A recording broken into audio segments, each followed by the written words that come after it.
বিসমিল্লাহির রহমানির রহিম। প্রিয় ছাত্রছাত্রীরা, একাদশ শ্রেণীর অনলাইন ক্লাসে তোমাদেরকে শুভেচ্ছা ও অভিনন্দন। আমি মোহাম্মদ আরমান হোসেন, প্রভাষক রসায়ন, রংপুর সিটি কলেজ, রংপুর। শিক্ষার্থীরা, আমি ইতোমধ্যে তোমাদের 3টি ক্লাস নিয়েছি। এই 3টি ক্লাসে রসায়ন প্রথম পত্রের যে প্রথম অধ্যায়টি রয়েছে, এই অধ্যায়টি আমি সম্পন্ন করেছি। আশা করি তোমরা এটা ভালোভাবে বুঝতে পেরেছ। সেই অনুযায়ী বাসায় তোমাদের পড়াটাকে তৈরি করে নিয়েছো। তো শিক্ষার্থীরা, আপাতত তোমরা অনলাইন ক্লাসে আমাকে হয়তো প্রশ্ন করতে পারছো না। তো যে প্রশ্নগুলো রয়েছে সেই প্রশ্নগুলো তোমরা ফোনের মধ্যে ফোন করেও সলভ করে নিতে পারো, অথবা পরবর্তীতে আমরা যখন কলেজে এসে ক্লাস করব তখন তোমাদের কি কি সমস্যাগুলো রয়েছে এই সমস্যাগুলো সলভ করার চেষ্টা করব। তো আমি আজকে তোমাদেরকে প্রথম পত্রের যে 2 নম্বর অধ্যায়টি রয়েছে গুণগত রসায়ন, এটি নিয়ে আলোচনা করব। গুণগত রসায়নের আজকের যে আলোচ্য বিষয়টি রয়েছে তা হলো মৌলিক কণিকা।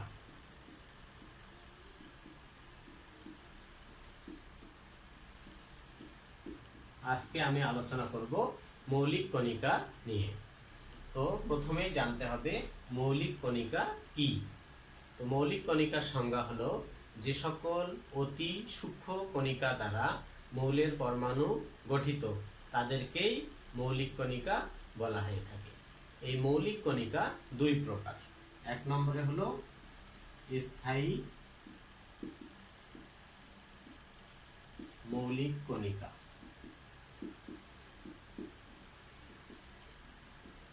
2 নম্বরে অস্থায়ী। শিক্ষার্থীরা, এটি ছাড়াও আরো একটি মৌলিক কণিকা রয়েছে, বর্তমানে এটিকেও হিসাবে নেওয়া হয়। তাহলে আমি 3 নম্বর বলতে পারি কম্পোজিট কণিকা।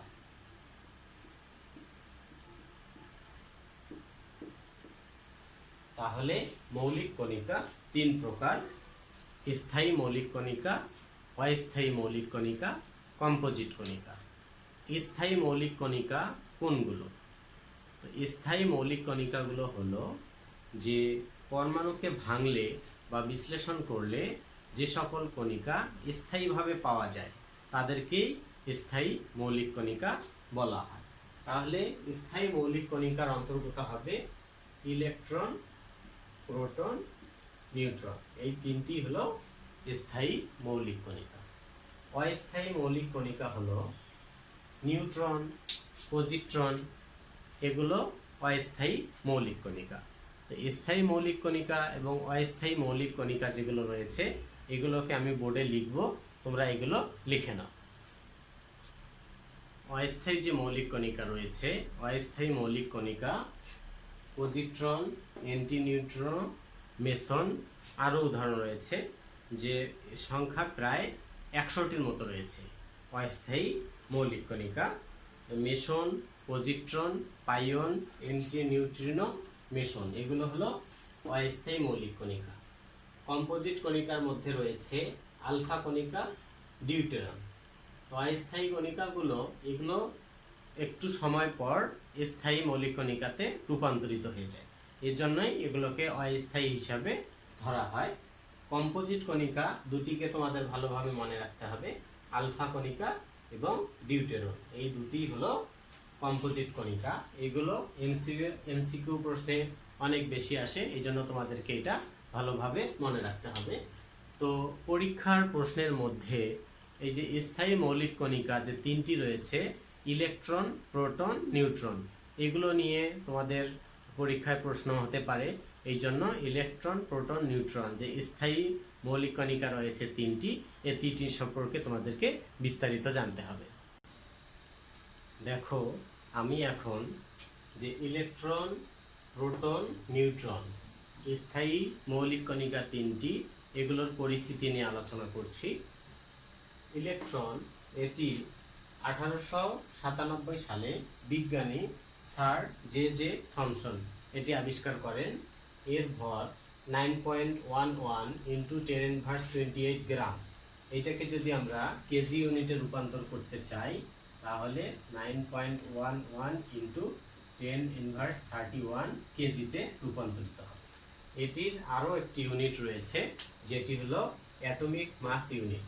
অ্যাটমিক মাস ইউনিটে যদি এটিকে রূপান্তর করি তাহলে আসবে 5.48 ইন্টু 10⁻⁴ AMU। তারপর দেখো প্রোটন, এটি 1911 সালে বিজ্ঞানী রাদারফোর্ড সর্বপ্রথম আবিষ্কার করেন। এর ভর হলো 1.673 ইন্টু 10⁻14। এটি গ্রাম এককে রয়েছে। যদি এটিকে আমরা কেজি ইউনিটে রূপান্তর করি তাহলে 1.673 ইন্টু 10⁻27 কেজি হবে। তারপর এটিকে যদি আমরা অ্যাটমিক মাস ইউনিটে রূপান্তর করি তাহলে আসবে 1.0072 AMU। অনুরূপভাবে নিউট্রন 1932 সালে বিজ্ঞানী চ্যাডউইক এটি সর্বপ্রথম আবিষ্কার করেন। এর ভর 1.675 ইন্টু 10⁻24 গ্রাম। এটিকে যদি আমরা কেজি ইউনিটে রূপান্তর করি তাহলে 1.675 ইন্টু 10⁻27 হবে। এর অ্যাটমিক মাস ইউনিট অর্থাৎ AMU ইউনিটে এর ভর হলো 1.008665 AMU। তো এগুলোকে তোমাদের খুব ভালোভাবে জানতে হবে, কারণ এগুলো বিভিন্ন সময় পরীক্ষায় আসে। তো আমি এটাকে তোমাদের একটু জুম করে দেখাচ্ছি, তোমরা এটা সুন্দরভাবে খাতায় উঠাই নাও। দেখো, ইলেকট্রন, প্রোটন, নিউট্রন, এর যে ভরগুলো রয়েছে, এর আবিষ্কারকের নাম, আবিষ্কারকের সাল, এর যে ভরগুলো গ্রাম এককে, এগুলোকে আমি সুন্দরভাবে উঠিয়েছি। তোমরা এগুলোকে খাতায় সুন্দর করে তুলে নাও। তো এরপরেই যে জিনিসটি নিয়ে আমি আলোচনা করব সেটি হলো যে এই যে ইলেকট্রন, প্রোটন, নিউট্রন রয়েছে, এই ইলেকট্রন, প্রোটন, নিউট্রন এগুলোর চার্জ নিয়ে আমি আলোচনা করব।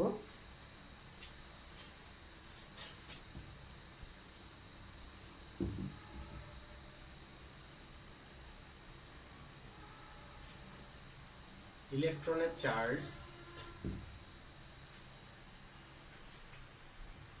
ঋণাত্মক এবং উক্ত চার্জের পরিমাণ -1.6 ইন্টু 10⁻19 কুলম। প্রোটন এরও চার্জ হলো ইলেকট্রনের চার্জের সমান কিন্তু বিপরীত, সেটি হলো +1.6 ইন্টু 10⁻19 কুলম।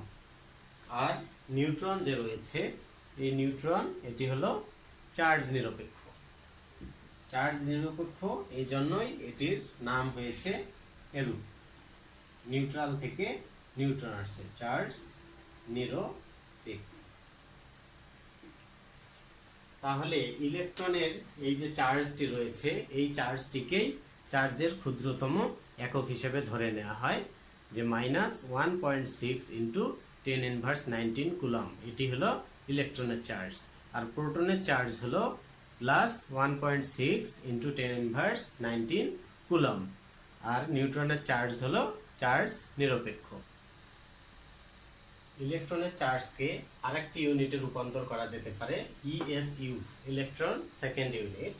ESU ইউনিটে যদি এটিকে আমরা রূপান্তর করতে চাই তাহলে এটি আসবে 4.806 ইন্টু 10⁻10 ESU।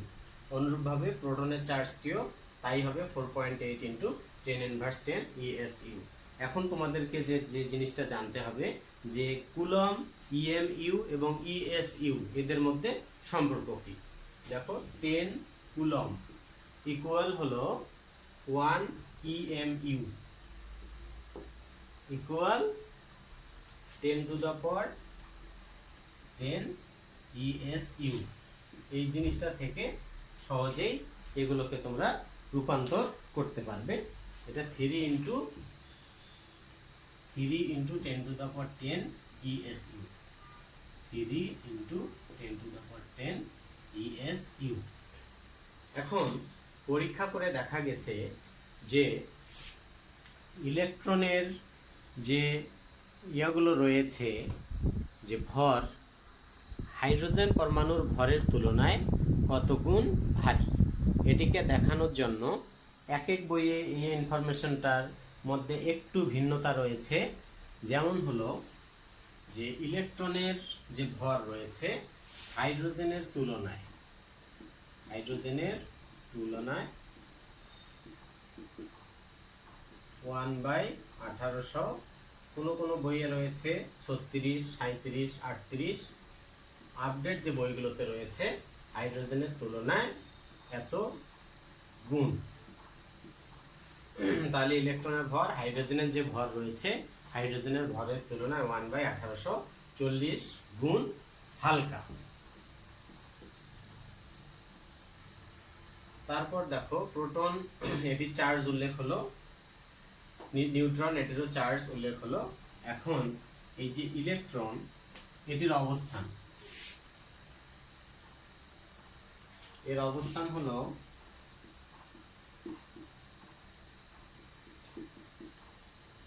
নিউক্লিয়াসের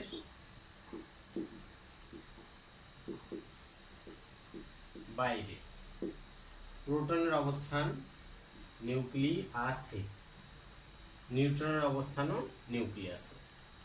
এটি বাইরে নয়, এটাও বাইরে নয়, এটি ভিতরে অবস্থান। তো ইলেকট্রন এটির সম্পর্কে আমরা বিস্তারিত জানলাম, প্রোটন এটার সম্পর্কেও বিস্তারিত জানলাম। এখন ইলেকট্রনকে E- চিহ্ন দ্বারা প্রকাশ করা হয়, প্রোটনকেও P দ্বারা প্রকাশ করা হয়। আবার হাইড্রোজেন পরমাণু থেকে একটি ইলেকট্রন সরিয়ে নিলে যেটি পাওয়া যায় তা হলো প্রোটন। অর্থাৎ হাইড্রোজেন পরমাণু থেকে যদি একটি ইলেকট্রন সরিয়ে নেওয়া যায় তাহলে H+ আয়ন হয়, এটিকেও প্রোটন। আর নিউট্রনকে N দ্বারা প্রকাশ করা হয়। তা হাইড্রোজেনের একটি আইসোটোপ রয়েছে প্রোটিয়াম, এটি ব্যতীত যতগুলো মৌল রয়েছে সবগুলোতেই নিউট্রন রয়েছে। তো পরমাণুর যে মৌলিক কণিকা, স্থায়ী মৌলিক কণিকা ইলেকট্রন, প্রোটন, নিউট্রন, এটি নিয়ে আলোচনা করা হলো। আশা করি তোমরা বুঝতে পেরেছো। এখন আমরা শিখব আইসোটোপ। আইসোটোপ কি? তো এখানে দেখো আইসোটোপ, ISO একই, আর হলো টোপ অর্থাৎ প্রোটন। এটি থেকেই দেখো আমরা এর সংজ্ঞা দিতে পারি, যে সকল মৌলের পরমাণুর প্রোটন সংখ্যা সমান কিন্তু ভর সংখ্যা এবং নিউট্রন সংখ্যা ভিন্ন, তাদেরকে আইসোটোপ বলা হয়ে থাকে। তো আইসোটোপ, আইসোটোন, আইসোবার, আইসোমার, এরকম চারটি টপিক রয়েছে। এই টপিকগুলো তোমাদের ক খ প্রশ্নে খুবই পরীক্ষায় আসে। তাহলে আইসোটোপের সংজ্ঞা দেখো, এখানে আইসো অর্থাৎ একই, টোপ অর্থাৎ প্রোটন। তো যে সকল মৌলের প্রোটন বা পারমাণবিক সংখ্যা একই কিন্তু ভর সংখ্যা, নিউট্রন সংখ্যা ভিন্ন, তাদেরকে পরস্পরের আইসোটোপ বলা হয়। এটি তোমরা এর আগের যে ক্লাস রয়েছিল SSC ক্লাসে পড়ে এসেছো, আবার এটি নিয়ে আলোচনা করা হলো। তো আইসোটোপের উদাহরণ আমি দেব, যে প্রকৃতিতে অনেক ধরনের মৌলের আইসোটোপ রয়েছে। যেমন হাইড্রোজেনের 7টি আইসোটোপ রয়েছে। হাইড্রোজেন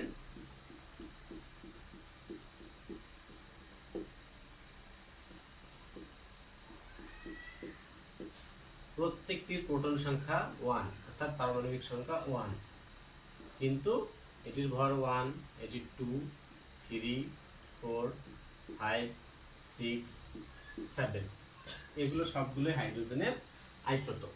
কিন্তু এগুলোর মধ্যে প্রকৃতিতে 3টিকে স্থায়ীভাবে পাওয়া যায়। তাহলে আমি এই 3টি নিয়ে আলোচনা করব। যে 1 নম্বরে যেটা রয়েছে হাইড্রোজেনের আইসোটোপ,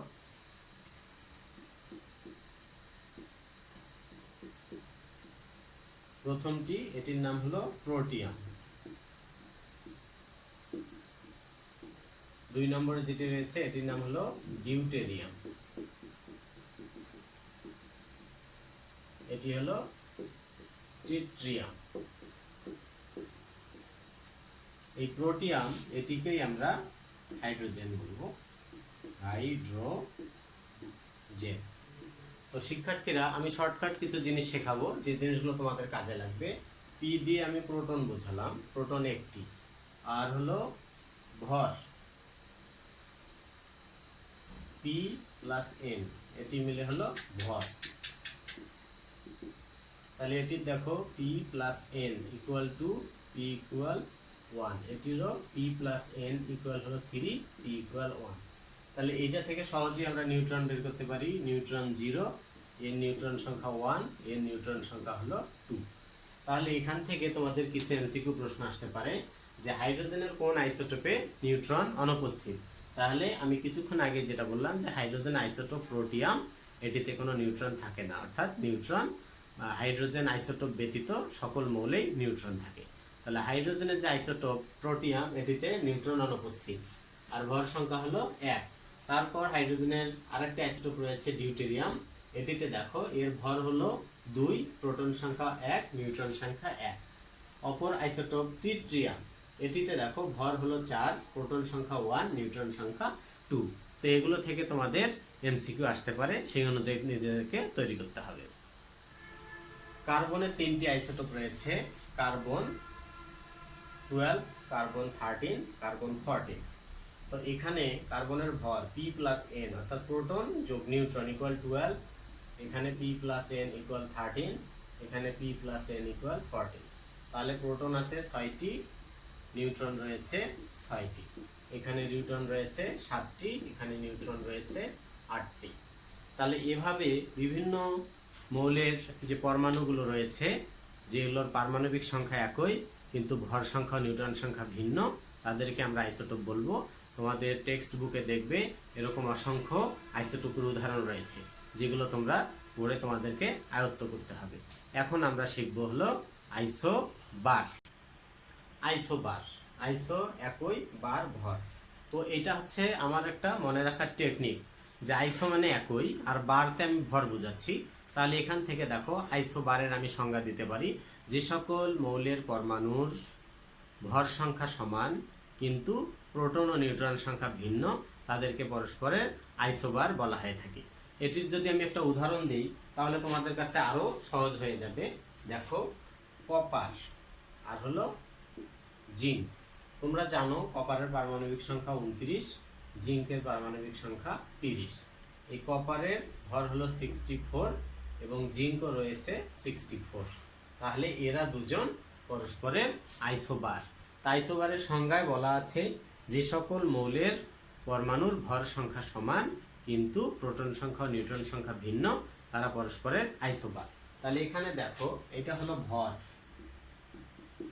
উভয়ের ভর 64 কিন্তু এর প্রোটন রয়েছে 29, এর প্রোটন রয়েছে 30। এখান থেকে নিউট্রন বের করা যায়, নিউট্রন হবে 35, এখানে নিউট্রন হবে 34। তাহলে এটি হলো পরস্পরের আইসোবার। আশা করি তোমরা বুঝতে পেরেছো। এরপরে আমরা শিখব হলো আইসোটোন। আইসোটোন অনুরূপভাবে আইসো একই, টোন এটি জাস্ট মনে রাখার কৌশল নিউট্রন। তো এর থেকে আমরা সংজ্ঞা দিতে পারি যে সকল মৌলের পরমাণুর নিউট্রন সংখ্যা সমান কিন্তু প্রোটন সংখ্যা এবং ভর সংখ্যা ভিন্ন, তাদেরকে পরস্পরের আইসোটোন বলা হয়ে থাকে। তাহলে আইসোটোনের উদাহরণ দেখো, সিলিকন, ফসফরাস, সালফার। তো সিলিকনের পারমাণবিক সংখ্যা 14, ফসফরাসের 15, এটি হলো 16। সিলিকন এর ভর হলো, সিলিকনের ভর 30, এটা 31, এটা 32। তাহলে এটি যদি P+N হয় অর্থাৎ ভর P+N, এটি প্রোটন সংখ্যা, এটি প্রোটন সংখ্যা, এটি প্রোটন সংখ্যা। এই দুটি থেকে এটি বিয়োগ করলে আমরা নিউট্রন সংখ্যা পাবো, নিউট্রন সংখ্যা। দেখো প্রত্যেকটার ক্ষেত্রেই নিউট্রন সংখ্যা আসছে 16। তাহলে এরা সবগুলো পরস্পরের আইসোটোন। আশা করি তোমরা এটা বুঝতে পেরেছো। আইসোমার এটি কিছু কিছু বইয়ে আছে, আবার নেই। আইসোমারটা অনুরূপভাবে আলোচনা করব যে যে সকল মৌলের পরমাণু সবকিছুই একই, প্রোটন সংখ্যা, নিউট্রন সংখ্যা, ভর সংখ্যা সবকিছু একই থাকবে কিন্তু এদের তেজস্ক্রিয়তা ভিন্ন। তেজস্ক্রিয়তা ভিন্ন। কোনো মৌলের পরমাণুর যদি এরকম হয় যে কিছু মৌলের পরমাণু রয়েছে যেগুলো অতেজস্ক্রিয়, এর মধ্য থেকে হঠাৎ করে একটি বের হলো যেটি তেজস্ক্রিয়তা দেখায়, তাহলে তাদেরকে আমরা পরস্পরে বলবো যে এরা আইসোমার। যেমন ব্রোমিন, তো ব্রোমিন এটা হলো 35, এটাও 35, তাহলে উভয় ব্রোমিন পরমাণু, এটির সমস্ত 79, একটি তেজস্ক্রিয় অপরটি অতেজস্ক্রিয়। তাহলে যদি এরকম কোনো পরমাণু পাওয়া যায় যেদের তেজস্ক্রিয়তায় ভিন্নতা দেখা যায়, তাহলে তাদেরকে আমরা পরস্পরের আইসোমার বলবো। তো শিক্ষার্থীরা আজকে দেখো, আজকের যে ক্লাসটি এটি সম্পূর্ণ ডাটা নির্ভর, অনেক মান মুখস্থ রাখতে হচ্ছে। তো এগুলো তোমরা আজকেই বই বের করে পড়বে, সেই অনুযায়ী নিজেকে তৈরি করবে। তো কেমিস্ট্রি সাবজেক্টটি এমন যে প্রতিদিনের পড়া তোমাদেরকে প্রতিদিনই পড়তে হবে। যে পড়া আমি রাখবো, পড়বো, এখন সময় পেলে পড়বো, এটি করলে তোমরা ভুলে যাবে, কারণ কেমিস্ট্রি এটি ভুলে যাওয়ারই বিষয়। তো তোমরা মনোযোগ দিয়ে ক্লাস করবে এই প্রত্যাশায় আজকে আমি শেষ করছি। আল্লাহ হাফিজ।